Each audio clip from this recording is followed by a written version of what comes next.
ചെക്കനും പെണ്ണ് ഈ ക്യാമറ ഒന്ന് നോക്കണേടാ, ഇങ്ങോട്ട് നോക്കി ചിരിച്ചേ. ആ എത്ര നേരമായി? ചെക്കനും പെണ്ണും വീട്ടിൽ കയറാൻ സമയമായി. ചെക്കനും പെണ്ണിനും വീട്ടിൽ കയറണമെങ്കിൽ ഓർക്കറിയില്ല വീട്ടിൽ കയറി, നിങ്ങൾ വന്ന് പറയണ ഇതേതാ ഈ ചെങ്ങായിനെല്ലാം കൂട്ടിട്ട് വന്നിനി.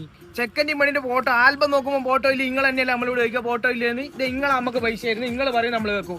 കണ്ട ആൾക്കാർ വരെ നമ്മൾ വെക്കില്ല. ഞാനേതോടെ പോടോ ഫോട്ടോ എടുക്കട്ടോ, നിങ്ങളെ കല്യാണം നിങ്ങളേക്ക് പൈസ തന്നിട്ടല്ലേ പോയി ഫോട്ടോ എടുത്തു. നിങ്ങൾ സൈഡിൽ നിൽക്കുക അങ്ങനെ. അല്ല ചങ്ങായി, നിങ്ങൾ മറ്റേ വർത്തമാനം പറഞ്ഞിട്ടില്ല. ആദ്യം ഈ ചെറിയ മക്കൾ ഈ വയസ്സന്മാരെല്ലാം ഒന്ന് ഒഴിവാക്കിത്താ. എല്ലാം മൊബൈൽ പിടിച്ചിട്ട് മുമ്പിൽ നിൽക്കുന്നതാണെന്നില്ലേ. നമ്മളാണോ ഫോട്ടോഗ്രാഫേഴ്സ് അല്ല ഇവരാണോ ഫോട്ടോഗ്രാഫേഴ്സ്? ഇതെന്താ നമുക്ക് എടുക്കണ്ട, നമുക്ക് എടുക്കണേ നമുക്ക് സ്ഥലം വേണം. അല്ലാണ്ട് ഈറ്റിങ്ങളെ ഈ ചരു ഇതല്ലേ ഏതാ ഈ കുരിപ്പല്ലോ ഫോണും കൊടുത്ത് മുമ്പ് പറഞ്ഞേക്കുന്നു. എല്ലാടെ ചെങ്ങായിന്റെ പ്രശ്നം കാണുന്നില്ല. നമ്മൾ ഇത്രയും നേരം ആടുന്ന് ഫോട്ടോ എടുത്തുകൊണ്ടിരിക്കുമ്പോ അയാൾ ആടുന്ന് തള്ളി മറിക്കലേനും. ഇപ്പം വന്നിട്ട് അയാൾ പറയാ നമ്മള് കാരണം ലേറ്റ് ആവുന്നത്. നമ്മക്കിപ്പ ചെക്കനെയും പെണ്ണിനും ഒന്ന് കിട്ടിയ ഒരു കപ്പിൾ ഫോട്ടോ എടുക്കുക. അയാൾ കല്യാണം വിളിച്ചു. അയാൾ ഏതാ ബേട്ടാ വലിയ അവരോട് കല്യാണക്കുറി കാണിക്കാൻ പറ.